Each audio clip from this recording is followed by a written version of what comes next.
অবৈধ দখলকৃত সম্পত্তি পুনরুদ্ধার করে শহীদ শরীফ ওসমান বিন হাদি হত্যার বিচারকে সর্বোচ্চ প্রাধান্য দিয়ে ৮ দফা নির্বাচনী ইশতেহার ঘোষণা করেছেন ঢাকা ৮ আসনের জাতীয় নাগরিক কমিটি সমর্থিত প্রার্থী নাসিরউদ্দিন পাটোয়ারী।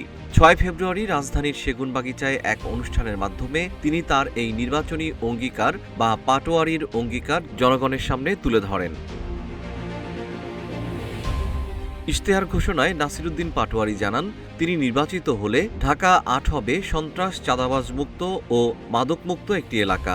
জনগণের অধিকার নিশ্চিত করাই হবে তার প্রধান লক্ষ্য।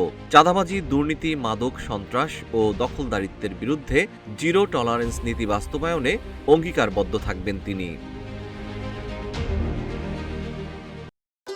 ভবিষ্যৎ হোক নিরাপদ, বিনিয়োগ হোক বিশ্বস্ত, আর আমার পছন্দ সল্ট বে।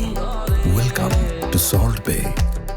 ঢাকা ৮কে মানুষ ও সকল প্রাণীর জন্য নিরাপদ, শান্তিপূর্ণ ও মানবিক জনপদ হিসেবে গড়ে তোলার বিষয়টিকে জোর দিয়েছেন পাটোয়ারী।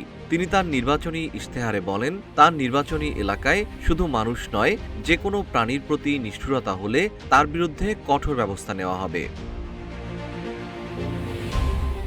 ঢাকা ৮ আসনের নাগরিকদের জন্য উন্নত ও সর্বজনীন স্বাস্থ্যসেবা নিশ্চিতের লক্ষ্যে এলাকার সকল সরকারি হাসপাতাল, মেডিকেল কলেজ ও স্বাস্থ্যকেন্দ্রগুলোকে সিন্ডিকেট ও দালালমুক্ত রাখবেন বলে জানিয়েছেন পাটোয়ারী।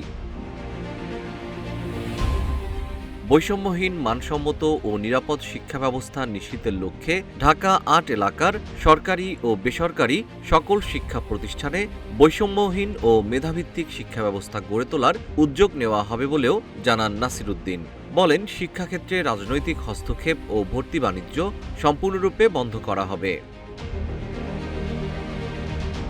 পাটোয়ারীর ইশতেহারের অন্যান্য দফাগুলো হল ঢাকা ৮ এলাকার তরুণদের জন্য কর্মসংস্থান সৃষ্টি এবং তাদেরকে দক্ষ জনশক্তি হিসেবে গড়ে তোলা, যানজট ও জনদুর্ভোগমুক্ত একটি নাগরিকবান্ধব এলাকা গড়ে তোলা, আগামী প্রজন্মের জন্য বাসযোগ্য ও আধুনিক ঢাকা ৮ নিশ্চিত করা এবং নিজেকে জনতার এমপি হিসেবে উৎসর্গ করে জনসেবায় নিয়োজিত রাখা।